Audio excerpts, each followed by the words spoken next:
महापुरुषों प्यार से कहिए धन निरंकार जी। सतगुरु माता सुदीक्षा सबिंदर हरदेव जी महाराज की जय। महापुरुषों सतगुरु की कृपा और आप सभी संत महापुरुषों के आशीर्वाद से दास एक बार पुनः आप सभी के समक्ष निरंकारी बुक समरी नामक चैनल के माध्यम से उपस्थित है।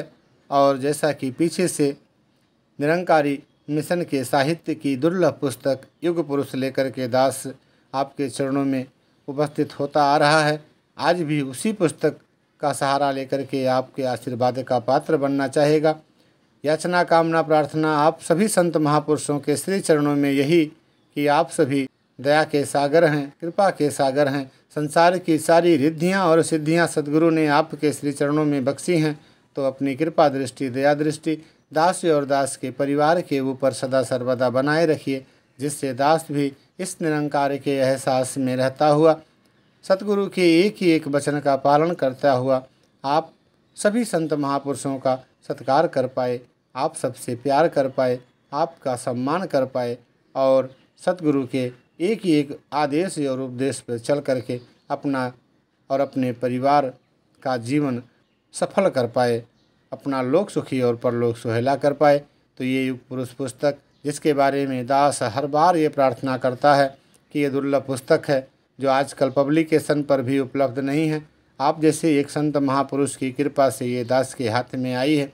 दास ने इसे चैनल पे डाल करके पुनर्जीवित करने का एक जो छोटा सा प्रयास किया है, तो आपके श्री चरणों में यही याचना प्रार्थना है कि जहां हम आने वाले महीने में इस अगस्त में शहंशाह बाबा अवतार सिंह जी महाराज, जगत माता बुधवंती जी और ऐसे पुराण संत महात्माओं के जीवनी को पढ़ेंगे, सुनेंगे और उस पर चलने का प्रण करेंगे, तो उसी में ये दुर्लभ पुस्तक युग पुरुष जो शहंशाह बाबा अवतार सिंह जी के जीवन की पूरी दास्तान है, एक नॉवेल के रूप में तकरीबन 450 पेज का ये पुस्तक है। इसे हमारा दायित्व बनता है कि एक ही एक गुरसिक के पास इस पुस्तक की ये वीडियो पहुंचनी चाहिए, जिससे जहां हम पढ़ करके इससे लाभ लें वहीं मिशन का भी प्रचार हो और हमें इस बात की जानकारी हो कि ये मिशन आज जो इस तरह से फल फूल रहा है, इसके लिए कितने कितने संतों, कितने कितने महापुरुषों ने अपना योगदान, अपना बलिदान दिया है।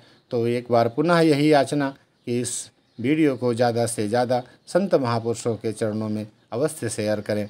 आज पुनः गतांक से आगे बाबा बूटा सिंह जी, अस्वस्थ, अंतिम दर्शन, कांटों का ताज आपके शीश पर। सन 1943 में गर्मी का मौसम आने पर आप बाबा बूटा सिंह जी तथा साहिबजादों को साथ लेकर कोहमरी चले आए।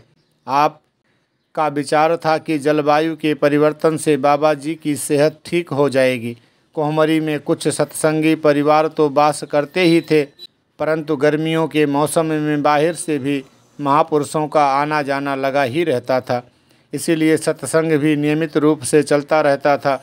यहाँ पर भी यदि एक ओर गुरुद्वारों में आए हुए लोगों को आपके विरुद्ध भड़काना प्रबंधकों का अटूट नियम बन चुका था, तो दूसरी ओर सरदार स्वरूप सिंह जी, सरदार भाग सिंह जी, बाबा बूढ़ा जी, श्री किशन लाल जी, मालिक मैसेजर्स ठाकुरदास किशन लाल व लाला ठाकुरदास जी व इनकी पत्नी श्रीमती हरनाम कौर जी तथा प्रेम कौर जी जैसे सत्संगी व इनके अन्य संगी साथी आपकी हर आज्ञा का पालन करने के लिए तत्पर रहते थे।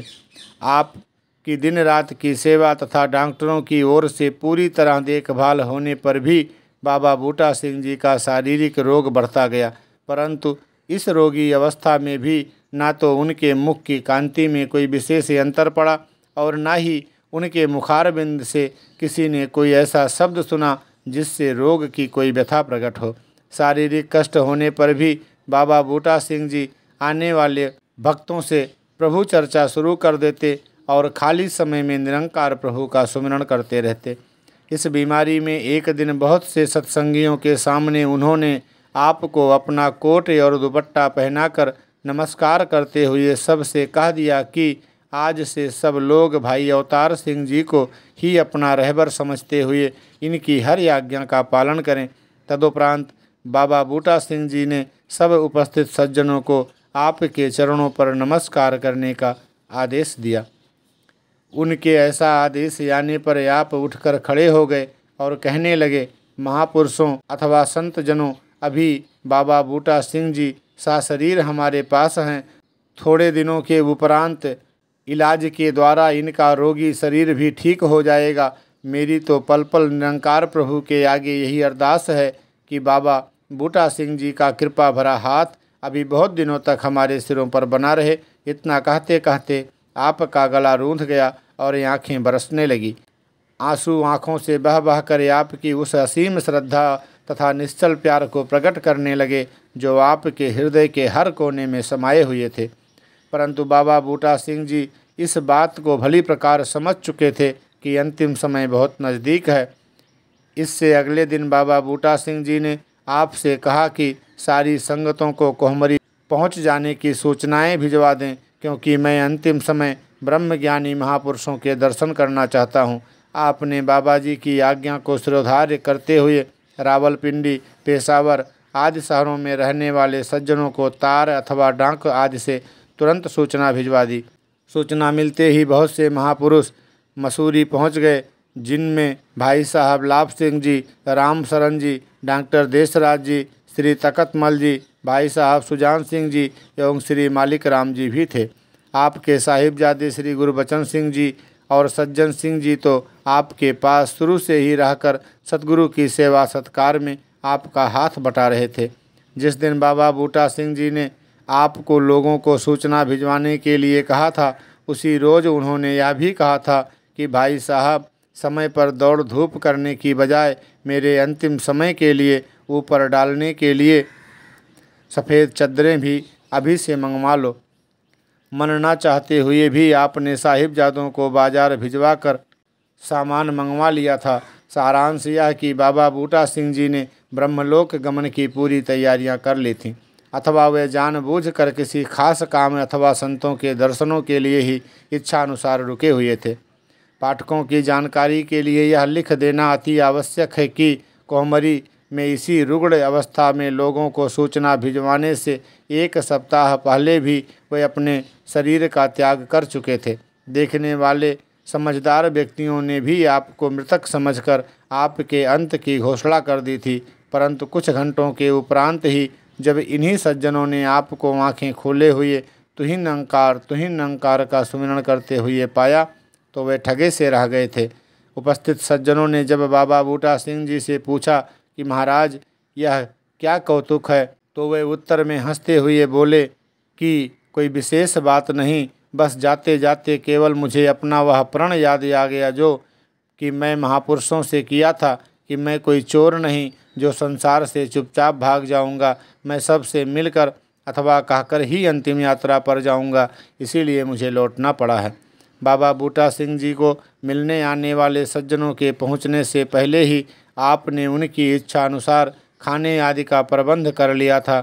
ज्यों ही आने वाले महापुरुष बाबा बूटा सिंह जी के पास पहुँचे तो उन्होंने सब आने वालों को खाने आदि से झटपट निपटकर उसी कमरे में इकट्ठे होने की आज्ञा दी और साथ ही साथ यह भी कह दिया कि एक ही थाली में 4-4, 5-5 महापुरुष खाना खा लें ताकि सुविधा रहे। गोया इस अवसर पर अथवा जाते जाते बाबा बूटा सिंह जी संतों को भेदभाव भूलकर एक थाली में एक संग खाने की शिक्षा दे गए। कुछ समय उपरांत सारे आए हुए सज्जन उनके कमरे में इकट्ठे हो गए और गुरु आज्ञा की बाह जोहने लगे। इस सारे समय में बाबा बूटा सिंह जी निरंकार के सुमिरन में लगे रहे। संत जनों के एकत्रित होते ही बाबा बूटा सिंह जी ने आपसे उठाकर बैठाने की इच्छा व्यक्त की। आपने उनका इशारा समझते ही उनकी पीठ के पीछे गद्दों की टेक लगाकर उन्हें बिठा दिया और उनकी आज्ञा को मानते हुए अंतिम समय के लिए लाई हुई चादर भी उनके नीचे बिछा दी। सारे आए हुए सज्जन बारी बारी से अपनी श्रद्धा और शक्ति अनुसार उनको नमस्कार करने लगे।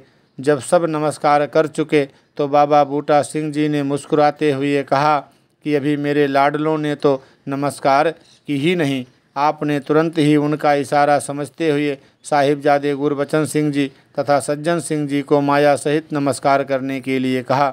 जब साहिबजादा गुरबचन सिंह जी ने नमस्कार की तो बाबा बूटा सिंह जी उपस्थित सज्जनों से संबोधन करते हुए कहने लगे, ब्रह्म ज्ञान की प्राप्ति के उपरांत तो वैसे तो सब सज्जन ही अपनी अपनी शक्ति तथा श्रद्धा भावना के साथ मेरी सेवा करते रहे हैं, परंतु भाई अवतार सिंह जी और इनका परिवार तो एक ऐसा अनोखा परिवार है जिन्होंने मेरी तथा संत जनों की किसी भी प्रकार की सेवा से कभी मुंह नहीं मोड़ा।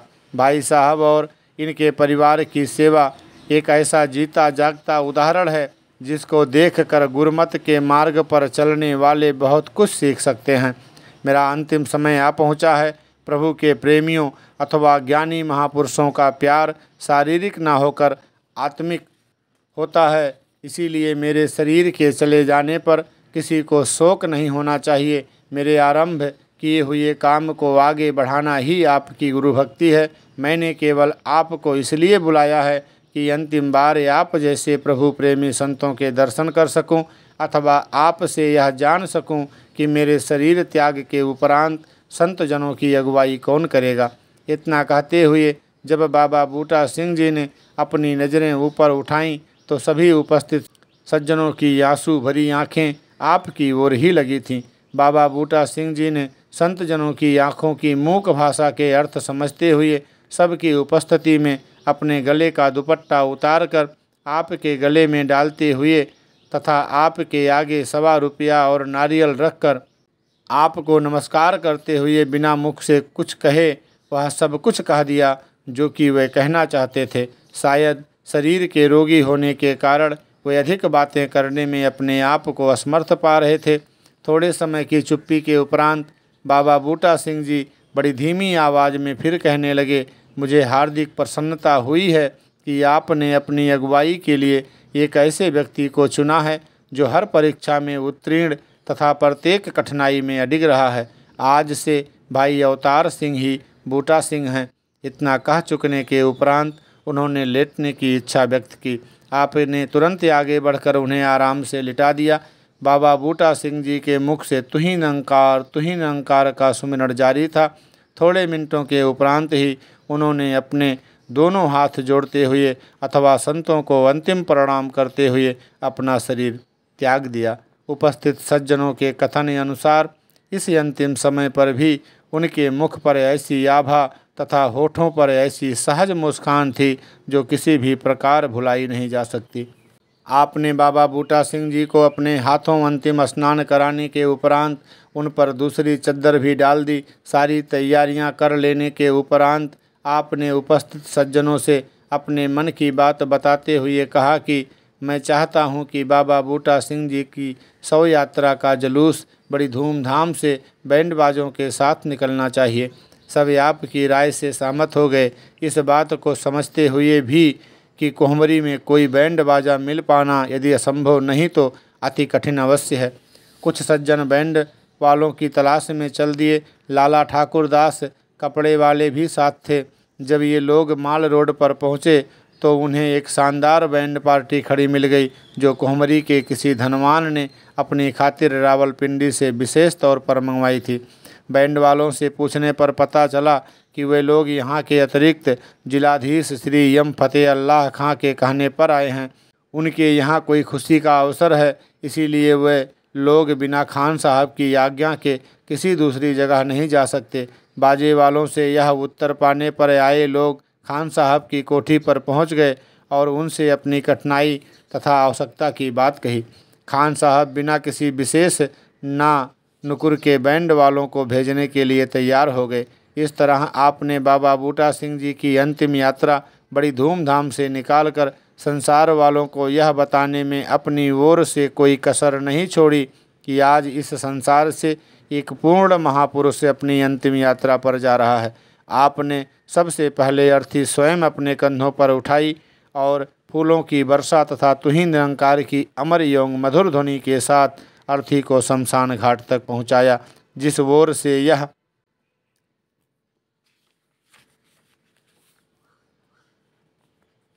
शव यात्रा का जुलूस निकला।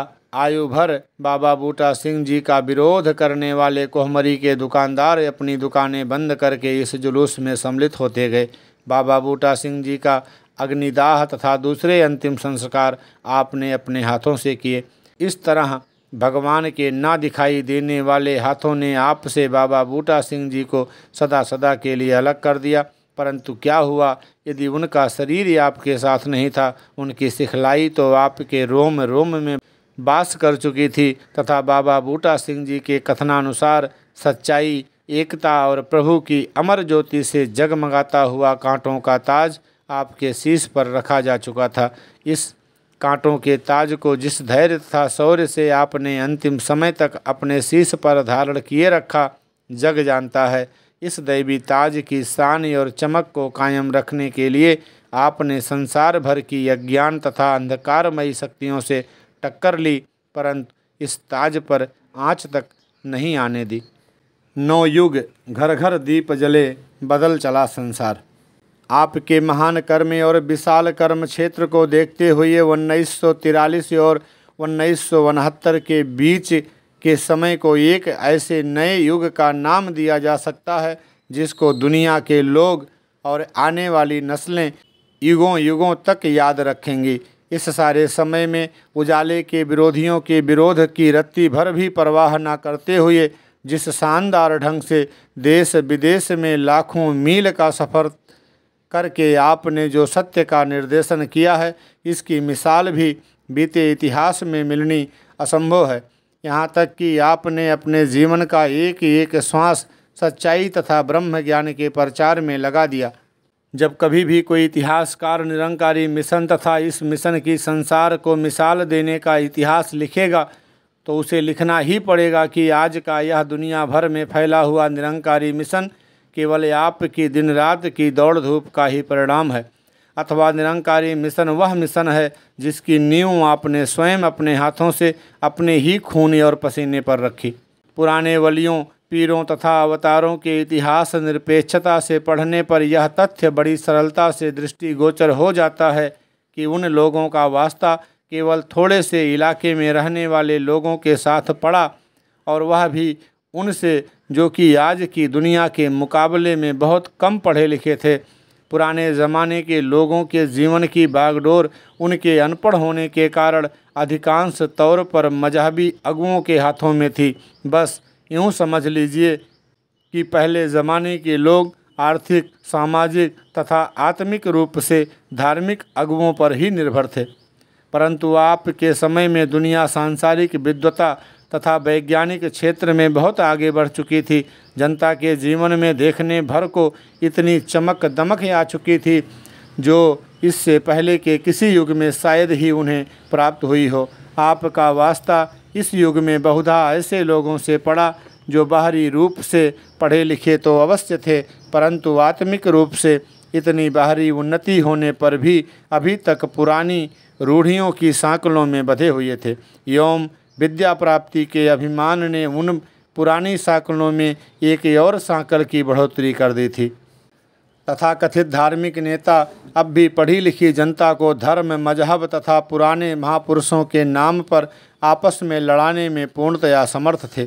सारांश यह है कि आपके कर्म क्षेत्र में कूदते वक्त दुनिया के लोग शारीरिक रूप से कुछ आज़ाद होते हुए भी आत्मिक रूप से परंपराओं और रूढ़ियों के कैदी थे। धार्मिक नेताओं ने अपनी पढ़ी विद्या का मूल्य जनता से वसूल करने में कभी भी किसी प्रकार की सुस्ती से काम नहीं लिया था। विद्वता के हथियार हाथ में आ जाने से वे पहले महापुरुषों के रचित ग्रंथों के अर्थ भी अब मन चाहे रूप से कर सकते थे। उनकी प्राप्त की हुई आलम, फाजल, ज्ञानी, विशारद आदि की डिग्रियां उनके प्रतिढाल बन चुकी थीं। उनके शब्दों के गोरख धंधों से प्रचार के कारण जनता मानसिक रूप से दिन प्रतिदिन एक दूसरे से दूर होती गई और जनता के दिलों में कई प्रकार के वाद विवाद घर कर गए थे। परंतु आपने किसी भी विरोध, फिसलन अथवा रुकावट की परवाह न करते हुए नगर नगर अथवा गांव गांव में घूम घूम कर जनता के दिलों में प्रभु प्राप्ति के दीप जलाकर अंधेरों का विनाश शुरू कर दिया। जिसका परिणाम यह हुआ कि आपके पैरोकारों की गिनती दिन प्रतिदिन तेजी से बढ़नी शुरू हो गई। इसी तरह दिन रात सच्चाई का प्रचार करते हुए आपने लगभग 3 साल रावलपिंडी, पिशौर, मर्दान, कैमलपुर, हजारा आदि इलाकों में व्यतीत कर दिए। यह नहीं कि बाबा बूटा सिंह जी के ज्योति ज्योत समा जाने के उपरांत लोगों ने आपका विरोध करना समाप्त कर दिया था अथवा आपके विरोधी आपके विचारों से सहमत हो गए थे, बल्कि वे तो अब भी हर अवसर पर आपका विरोध करने से ना चूकते थे। उनकी ओर से तो कोई भी कसर न थी। अंतर केवल यह पड़ा कि जब कभी भी आपके विरोध का तूफान उठा, उसे आपकी सहनशीलता की दीवार के साथ टकरा कर लौट जाना पड़ा। जब जब भी दुनिया वालों के झूठ ने अपनी आंखें लाल पीली की, आपकी मुस्कान तथा प्यार के आगे उसे हार मानकर नतमस्तक होना पड़ा। दुनिया के विष ने आपके जीवन पथ को विषैला करना चाहा, पर बेचारा अपनी हस्ती खोकर स्वयं ही अमृत बनकर रह गया। भयानक काल 1947 सिंध बिलोचिस्तान से भाई साहब संतोख सिंह जी का आमंत्रण, भाई लालो जी से मुलाकात। सन 1947 की भयानक याद भर ही आज की भी लाखों परिवारों के शरीर के रोंगटे खड़े कर देने को काफ़ी हैं। भारतवर्ष के बंटवारे के चर्चे लगभग हर नगर और गांव के गली कूचों में आरंभ हो गए थे। अंग्रेजी राजनीति तथा धार्मिक नेताओं के भाषण आग उगल उगल कर जनता के प्यार भरे विचारों को आग लगा रहे थे। दिलों में दरारें बढ़ती जा रही थीं। कई वर्षों से एक धरती का अन्न जल प्रयोग करने वाले तथा एक दूसरे के सुख दुख में सम्मिलित होने वाले पड़ोसी आज एक दूसरे के बैरी बन चुके थे। आपका कार्य क्षेत्र अथवा फ्रंटियर का इलाका इनमें सबसे आगे था। इन्हीं दिनों जब बहुधा लोग अपने परिवार से दूर होना तो एक और अपने घर को घड़ी दो घड़ी के लिए छोड़ने से भी घबराते थे, भाई साहब संतोख सिंह जी, जो कि उन दिनों गढ़ी खैरों सिंध में अपना सराफी का कारोबार कर रहे थे, ने आपको ब्रह्म के ज्ञान के प्रचार के लिए सिंध बिलोचिस्तान आदि क्षेत्रों में आकर प्रचार करने का आमंत्रण दिया। भाई साहब का पत्र मिलते ही आप अपना सब कुछ निरंकार प्रभु के सहारे छोड़कर उपरोक्त प्रांतों में जाकर प्रचार करने के लिए तैयार हो गए। 2-4 दिन की तैयारी के उपरांत आप बाबू महादेव सिंह जी, भाई साहब भाग सिंह जी, बुढ़ा जी एवं भाई साहब किशन लाल जी कोहमरी वालों को साथ लेकर सिंध रवाना हो गए और वहां पहुंचते ही अपने उसी कार्य में लग गए जिसको आप अपने जीवन का मुख्य ध्येय मान चुके थे। भाई साहब संतोख सिंह जी का उस क्षेत्र में काफ़ी समय से रहने के कारण इस क्षेत्र में रहने वाली जनता से प्राप्त मेलजोल था। आपके पहुंचते ही जगह जगह सत्संग होने आरंभ हो गए। सत्संग प्रायः गुरुद्वारों में ही होते थे। थोड़े ही दिनों के प्रचार से यहाँ भी आपके बहुत से अनुयायी हो गए। बिलोचिस्तान का इलाका भी साथ ही लगता था, जहाँ पर सरदार लाभ सिंह जी अपने लड़के मान सिंह मान के साथ उस्ताद मोहम्मद नाम के गांव में सराफी का काम करते थे। भाई साहब लाभ सिंह जी आपसे प्रभु ज्ञान की प्राप्ति के उपरांत आपको अपने निवास स्थान उस्ताद मोहम्मद ले गए। वहाँ भी काफ़ी लोगों ने आपसे ब्रह्म ज्ञान की प्राप्ति की। बिलोचिस्तान के इस क्षेत्र में रहने वाले मुसलमान विशेष तौर पर प्रभावित हुए। आपके संपर्क में आने वाले मुसलमान भाइयों में से बलोची सरदार सुराब खान, मीर गौस खान तथा मीर नूर खान तो आपकी इस सच्चाई से इस कदर प्रभावित हुए कि 2-3 दिन के अंदर ही उन्होंने कई मुसलमान भाइयों को आपसे प्रभु के ज्ञान की प्राप्ति कराई। क्षेत्र का सरदार सुराब खान, जो कि 1000 आदमियों का सरदार होने के नाते बड़ा घमंडी तथा निर्दयी था, यदा कदा अपने मुख से कहा करता था कि बाबा ने हमको खुदा दिखाकर हम पर पहरा बिठा दिया है, इसलिए अब किसी पर जुल्म तथा जबर करते हुए मुझे बड़ा डर लगता है। इसी तरह आपने कई बलोचियों की कायाकल्प करके उनके हृदयों में मनुष्य मात्र के प्रति सत्कार तथा प्यार भर दिया, अथवा अनगिनत अनपढ़ उजड़ तथा गंवार कहे जाने वाले बलोची प्यार की पवित्र सांकलों में बंधकर रह गए। यहीं पर आपकी मुलाकात बहन भगवानी जी और उनके परिवार से हुई, और इन लोगों ने भी आपसे ब्रह्म ज्ञान प्राप्त करके अपने जीवन के महान उद्देश्य को पूरा किया। आपके इस दौर के कारण यह अटल सच्चाई से भरपूर ज्ञान ऐसे ऐसे व्यक्तियों के पास तथा क्षेत्र में पहुंच गया जहां के रहने वाले लोगों को आम तौर पर असभ्य और अनपढ़ कहा जाता है। इन्हीं दिनों एक दिन जब आप गढ़ी खैरों में भाई साहब की दुकान पर बैठे हुए ज्ञान चर्चा कर रहे थे, लालचंद जी सिंधी, जो कि उन दिनों शाहजादपुर में कपड़े का कारोबार कर रहे थे, भाई साहब की दुकान पर किसी कार्यवश आए। लालचंद जी को गुरुवाणी से असीम प्रेम था और स्थानीय गुरुद्वारे में रोजाना कीर्तन किया करते थे। उन्होंने जब आपको प्रभु चर्चा करते देखा तो वे आपके व्यक्तित्व से इस कदर प्रभावित हुए कि काम भूल कर आपकी विचार सुनने लगे। भाई लालो जी ने जब आपके मुख से यह बात सुनी कि प्रभु के दर्शन इसी समय पल भर में हो सकते हैं, तत्काल आपके चरणों में गिर गए और प्रभु का साक्षात्कार कराने के लिए इतनी नम्रता और दीन भाव से विनती की कि आपने उस समय उनको निरंकार प्रभु से मिला दिया। इस भेद का खुलना था कि भाई लालचंद जी का रोम रोम पुलकित होकर नाच उठा तथा हाथ जोड़कर आपसे विनती करने लगे, मैंने जान लिया है कि आप वह नहीं हैं जो दिखाई देते हैं, आप तो सारी सृष्टि के कर्ता और खेवनहार हैं। आप सुन सुनकर मुस्कुराते हुए लालचंद जी की पीठ पर हाथ फेरते रहे।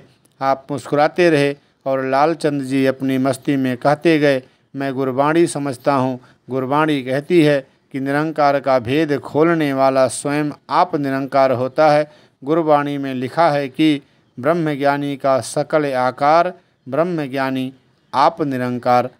इसी तरह आपकी स्तुति करते हुए लालो जी आपको शहजादपुर पधारने की विनती की तथा इस सच्चाई के प्रचार की आज्ञा मांगी। आपने हंसते हुए उत्तर दिया, भाई साहब जी, निरंकार अथवा सत्य का प्रचार बड़ा कठिन है क्योंकि सच्चाई का सारा संसार बैरी है। दूसरी बात यह है कि मुझे प्रचारक ऐसा चाहिए जो प्यास से दम निकलने को तैयार होने पर भी किसी से पानी के एक गिलास की इच्छा ना रखे। भाई साहब, भाई लालचंद जी ने आपके चरणों में दंडवत प्रणाम करते हुए कहा, जिसके ऊपर आप स्वामी सो दुख कैसे पावे। आप लालचंद जी का यह उत्तर सुनकर गदगद हो गए और आपके मुखारबिंद से अनायास ही ये शब्द निकले कि तुम लालचंद नहीं, तुम लालचंद नहीं, तुम तो लालो हो, वही पुराने लालो कि जिसने गुरु के नाम का डंका बजा दिया था। जाओ, मेरा आशीर्वाद तुम्हारे साथ है। इसके उपरांत भाई लालो जी ने जिस निडरता अथवा लोक लाज की परवाह न करते हुए निरंकारी मिशन का प्रचार किया, उसकी शलाघा करनी कठिन है। आज के निरंकारी परिवार का बच्चा बच्चा भाई लालो जी के नाम से परिचित है तथा लालो जी का कीर्तन सुनने को अधीर रहता है।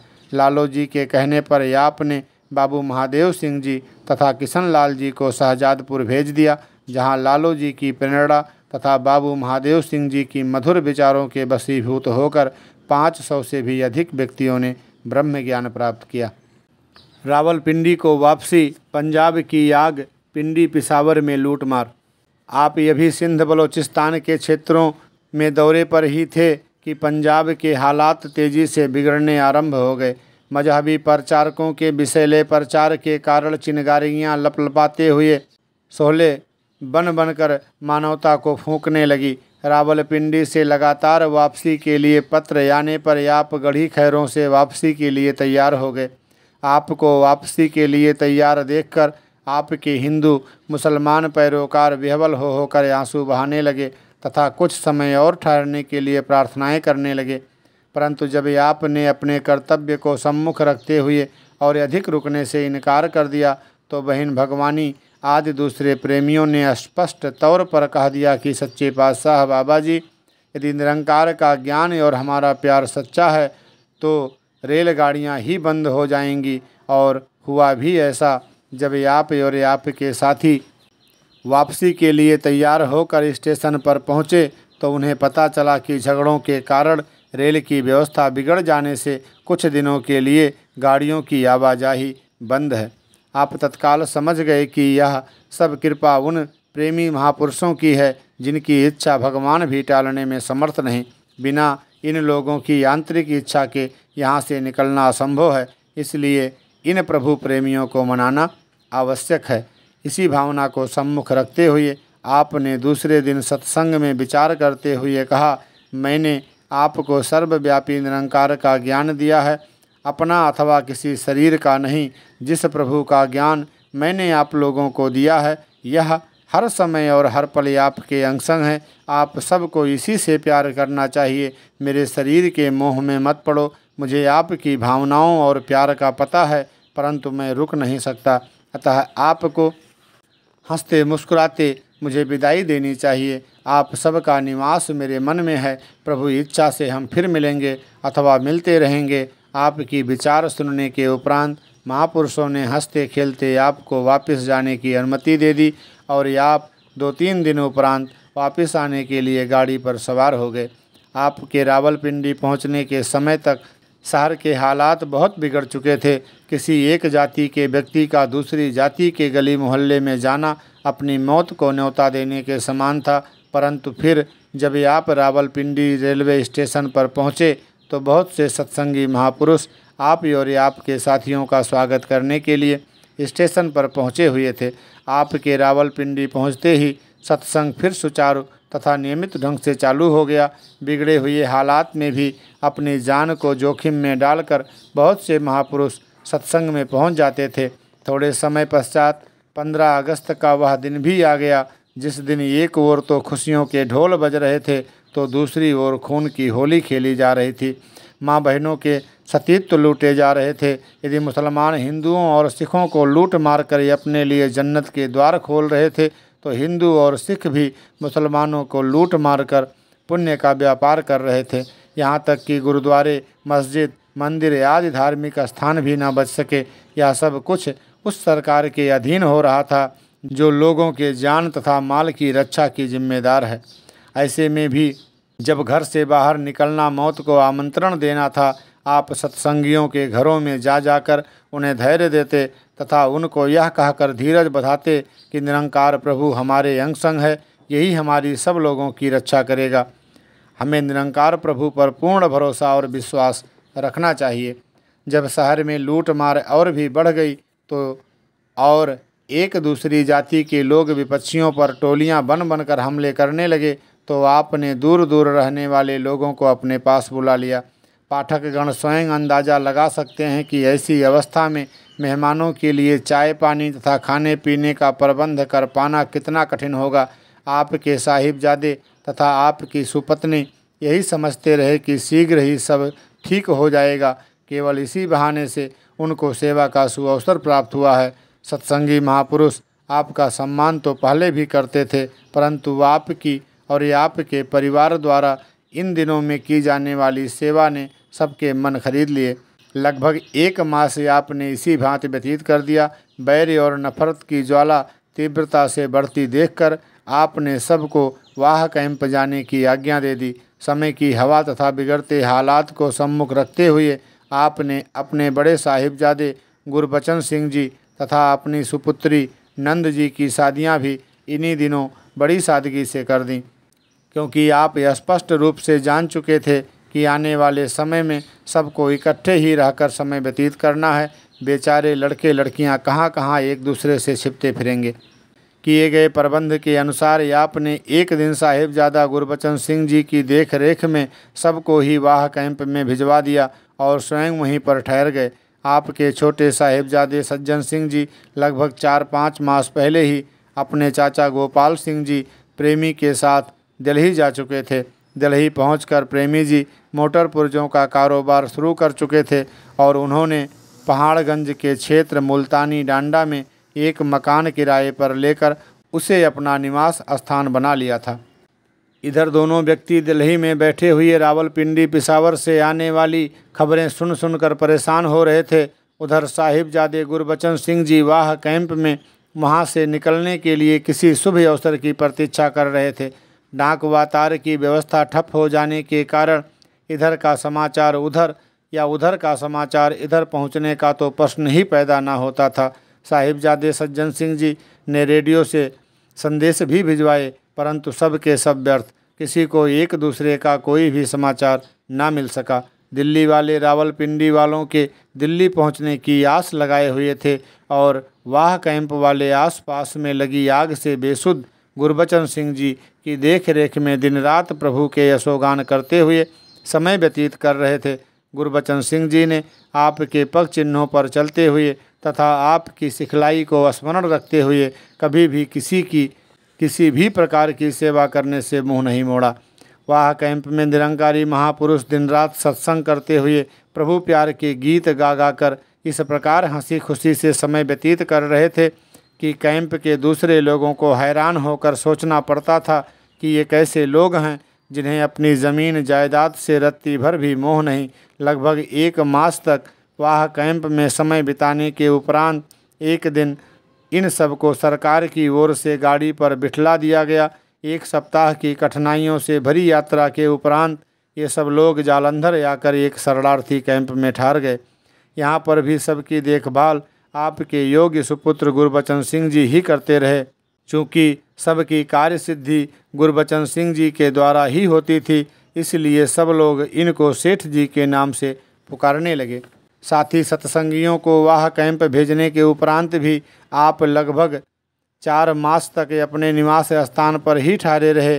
परंतु ज्यों ही आपको समाचार मिला कि वाह कैंप वालों को भारत भेज दिया गया है, तो आप भी बाबू महादेव सिंह जी, भाई साहब किशन लाल जी एवं बहन नबी जी को साथ लेकर नवंबर मास के अंतिम दिनों में वायुयान से दिल्ली पहुंच गए। जब आप दिल्ली पहुंचे तो आपको यह तो पहले से ही ज्ञात था कि प्रेमी जी तथा सज्जन सिंह जी पहाड़गंज के क्षेत्र में कोई निवास स्थान लिया है, परंतु आपको निवास स्थान का पूरा पता नहीं था। आप हवाई अड्डा से टांगे पर सवार होकर पहाड़गंज की ओर चल पड़े। उधर ही आपका वायुयान दिल्ली पहुंचा। इधर सज्जन सिंह जी आपको देखने के लिए पहाड़गंज के चौक में आकर खड़े हुए और नई दिल्ली से आने वाले टांगों और टैक्सियों में आपको तलाश करने लगे। परंतु प्रतिदिन की तरह आज सज्जन सिंह जी को निराश नहीं होना पड़ा। एक ओर से आपकी दृष्टि सज्जन सिंह जी पर पड़ी तो दूसरी ओर से सज्जन सिंह जी ने भी आपको देख लिया। आँखों का मिलना था कि सज्जन सिंह जी यातायात के खतरे को भूलकर आपके टांगे की ओर सरपट दौड़ पड़े। आप भी टांगे से उतर पड़े और आगे बढ़कर सज्जन सिंह जी को गले से लगा लिया। सज्जन सिंह जी ने प्यार के आंसुओं से आपका आंचल भिगो दिया। आप उसे दिलासा देते हुए प्रेमी जी के निवास स्थान पर पहुंच गए। प्रेमी जी आपको देखते ही नमस्कार के लिए चरणों पर झुक गए और इस मधुर मिलन से दोनों हृदय गदगद हो गए। दिल्ली पहुंचकर जब आपको सज्जन सिंह अथवा कई दूसरे लोगों से विदित हुआ कि वाह से आने वाली जनता को सरकार ने जालंधर में ठहराया है, तो आपने दूसरे दिन ही बाबूजी को सब परिवार दिल्ली लिवा लाने के लिए जालंधर भेज दिया। बाबू महादेव सिंह जी जालंधर पहुंच तो गए, परंतु दिल्ली वापसी के लिए किसी भी प्रकार की सवारी पा जाने में कई दिन तक असफल रहे। बहुत दिनों की दौड़ धूप के उपरांत उन्हें एक माल के ट्रक में थोड़ी सी जगह मिली, जिसमें आप अपनी पत्नी और माता पिता को लेकर दिल्ली आ गए। जब बाबूजी दिल्ली पहुँचे तो आपने उनसे नाराज़ होते हुए कहा कि सारे लोगों में से आपको केवल यही अपने नज़र आए, मेरे लिए तो सब अपने हैं। बाबूजी अपनी इस अवहेलना की क्षमा मांगते हुए तुरंत सबको साथ लाने के लिए जालंधर लौट गए। दूसरी ओर जालंधर में साहिबजादा गुरबचन सिंह जी को अकस्मात ही पता चला कि एक रेलगाड़ी दिल्ली जा रही है। आप भागे भागे शरणार्थी शिविर में आए और बड़ी तत्परता से सबको सामान सहित गाड़ी में बिठला दिया। सबके बैठ जाने के उपरांत आप भी बैठ गए। रेलगाड़ी अपनी इच्छा के अनुसार चलती और रुकती हुई कई दिनों के उपरांत दिल्ली पहुंच गई। कुछ सत्संगी अम्बाला में ही उतर गए थे। बाकी साथियों को लेकर जब गुरबचन सिंह जी दिल्ली पहुँचे तो आपने प्रसन्न होते हुए कहा कि शाबाश, अपनों तथा उनके सामान का ख्याल तो सभी कर लेते हैं, परंतु वास्तविक मानवता यही है कि मनुष्य स्वार्थ में ना पड़ते हुए सबका ख्याल रखे। इस तरह से आने वाले लोग भी पहाड़गंज में इधर उधर की गलियों में मकान लेकर निवास करने लगे। यहाँ केवल एक बात स्मरण रखने की है कि इस सारी उथल पुथल और आवाजाही में किसी भी ज्ञानी भक्त को शारीरिक तौर पर कोई हानि नहीं पहुंची। आपकी और आपके साहिबजादे गुरबचन सिंह जी की तत्परता के कारण लगभग सभी का सामान भी पहुंच ही गया। आपने अपना आधे से भी अधिक सामान रावलपिंडी में ही छोड़ दिया, परंतु दूसरों की ओर से आपको सौंपी हुई एक वस्तु आप ही अपने साथ लेकर आए। पहाड़गंज में जो मकान आपको निवास के लिए प्राप्त हुआ था, उसमें केवल छोटे छोटे 2 कमरे थे, परंतु आपने तब तक हर उस व्यक्ति को अपने पास रखा जब तक कि उसकी इच्छा अनुसार निवास का प्रबंध नहीं हो गया। दास इस वीडियो को यहीं पर विराम देगा। इससे आगे के लेख लेकर के अगले वीडियो में उपस्थित होगा। इसी याचना कामना प्रार्थना के साथ कि आप सभी संत माई बाप कृपावंत हैं, दयावंत हैं। संसार की सारी रिद्धियाँ और सिद्धियाँ सतगुरु ने आपके चरणों में बख्शी हुई हैं। अपनी कृपा दृष्टि, दया दृष्टि दास और दास के परिवार के ऊपर सदा सर्वदा बनाए रखिए, जिससे दास भी इस निरंकार के एहसास में रहता हुआ सतगुरु के एक वचन का ज्यों का त्यों पालन करता हुआ आप संत महापुरुषों का सम्मान कर पाए, आप सभी से प्यार कर पाए और अपना जीवन सुखी कर पाए, लोक सुखी परलोक सुहेला कर पाए। इस वीडियो को ज़्यादा से ज़्यादा शेयर करें, यह भी एक सेवा है। सतगुरु माता सुदीक्षा सबिंदर हरदेव जी महाराज की जय। महापुरुषों प्यार से कहिए धन निरंकार जी।